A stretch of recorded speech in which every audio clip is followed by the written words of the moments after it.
Boa noite. Hoje o capítulo 22 é sobre neuroma de morte.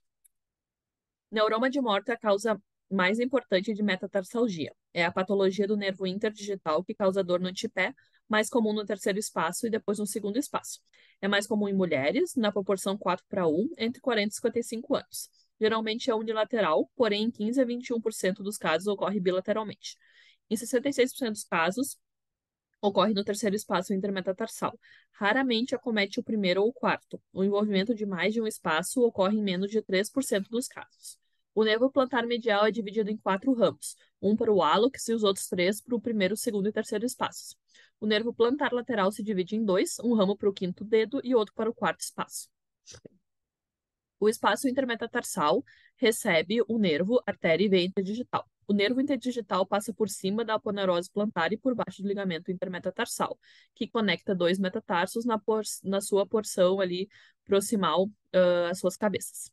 Na altura do ligamento, o nervo mede 1 milímetro e distal ao ligamento se divide em 2.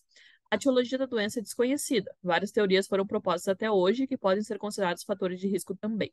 Anatomicamente, 66% da população apresenta uma conexão entre os ramos do nervo plantar medial e lateral no terceiro espaço, deixando o nervo maior e mais propenso a traumas. O segundo e terceiro espaços são menores em relação ao primeiro e o quarto.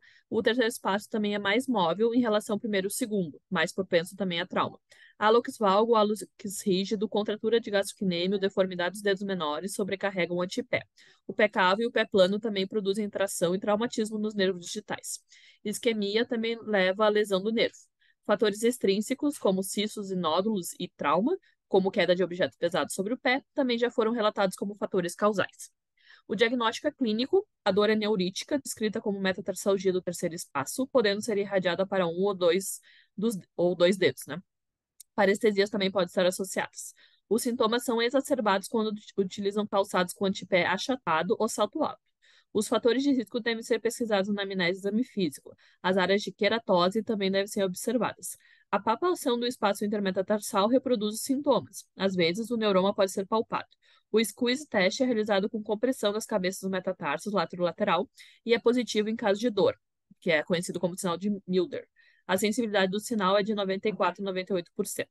Os exames complementares são utilizados para excluir outras causas de metatarsalgia, não para fechar o diagnóstico de neuroma. Radiografias em AP, perfil e oblíquo, com carga dos pés, avaliam a anatomia do pé. A ultrassonografia é um ótimo exame para confirmar o diagnóstico, de baixo custo, porém operador dependente. O neuroma aparece como uma massa ovoide no córtex axial e alongado no córtex sagital, e hipoecogênico. Na ressonância magnética, a especificidade é baixa, cerca de 68%, além de ser um exame caro e demorado. A vantagem é a possibilidade do diagnóstico diferencial de metatarsalgia, não depender, né, do examinador e poder avaliar todas as estruturas. O neuroma de Morton é uma massa ovalada de baixo sinal, bem demarcada em T1 e T2, envolto por líquido hipertenso da bursa. O teste da lidocaína, quando injetamos o medicamento no espaço intermetatarsal com cessação dos sintomas, auxilia também no diagnóstico. Diversos são os diagnósticos diferenciais de neuromas, entre elas doença de Freiberg, fraturas de estresse, lesões escondrais, ruptura da placa plantar, tumores, radiculopatia, neuropatia, síndrome do túnel do tarso, entre outros. O tratamento inicia pelo tratamento conservador, com mudança de calçado e uso de palmilha. A infiltração com corticoide é para diagnóstico e tratamento. Deve ser realizado 3 vezes, com 3 a 4 semanas de diferença entre as aplicações. Outra opção é a infiltração com anestésico local, álcool ou toxina botulínica.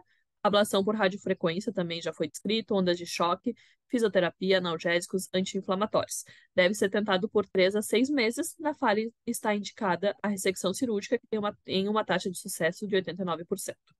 A neurectomia é a cirurgia mais realizada.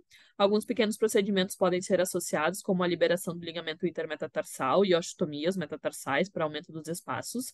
Porém, os estudos existentes não demonstram superioridade da combinação das técnicas ou apenas a neurectomia. A abordagem pode ser dorsal ou plantar. Na abordagem plantar, o paciente deve ficar mais tempo sem carga e a cicatrização é pior. Quando houver 2 neuromas adjacentes, está indicada a ressecção do maior e liberação do ligamento do outro espaço para evitar parestesias. A abordagem pode ser aberta ou endoscópica. Na neuroectomia, deve-se atentar para realizar a ressecção de 3 centímetros proximal da bifurcação e dos 2 ramos do nervo digital. Geralmente são ressecados mais de 3 centímetros do nervo. A peça deve ser enviada para exame anatopatológico. O coto do nervo deve ser escondido na musculatura intrínseca para evitar a formação de neuroma de amputação. A carga pode ser liberada com calçados adequados imediatamente após a cirurgia. Uma área de hipoestesia pode ficar após a cirurgia, e essa área vai reduzindo nas semanas seguintes, e geralmente o paciente fica sem queixas. Esportes de impacto são liberados após 10 semanas. Entre as complicações, as possíveis são infecções, problemas de cicatrização como deiscência, cicatriz hipertrófica, hematoma, síndrome da dor complexa regional. A artéria é ressecada junto com o nervo em 39% dos casos, sem causar maiores problemas. O que não pode acontecer é somente a artéria ser ressecada, sem o nervo. A falha da cirurgia ocorre em 14 a 21% dos casos, principalmente por erro no diagnóstico da causa da metatarsalgia. Quando ocorre recorrência, a principal causa é ressecção incompleta, neuroma adjacente não identificado ou neuroma de amputação. O principal tratamento nesses casos é a injeção de corticosteroides. Se necessário, uma nova cirurgia pode ser proposta. Os autores defendem a abordagem plantar quando tem esses casos de recorrência. Esse foi o capítulo 22 do Foot and Ankle Disorders, do Emílio Wagner. Muito obrigada.